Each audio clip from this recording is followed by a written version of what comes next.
I mean, I think that, and let's talk about that specifically, because I think Amendment 3 is one of those that is going to be right out of the box. I mean, thank you for having me here today. I'm not sworn in yet.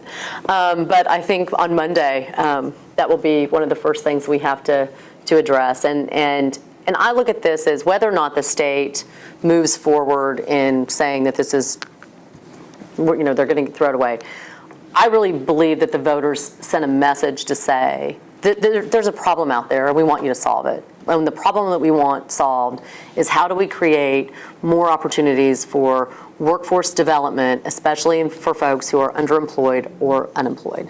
And if they are Davidson County residents, which clearly that was what they said, how do they also have opportunities to work in Davidson County on taxpayer-funded projects?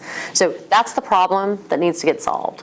And I think that there's a lot of conversations right now that are happening.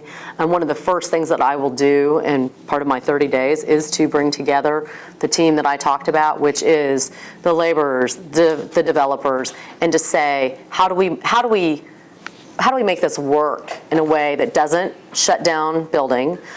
What kind of waivers do we need to create? And I know the laborers, because I've had this conversation, they don't want to impact the development that's going on. They also want to say, look, if we need to step this back and if we need to look at what works legislatively, let's do it, or what we need to do to implement. And so I think that there's a lot of agreement that there's a problem we're trying to solve. What's the best way to solve it?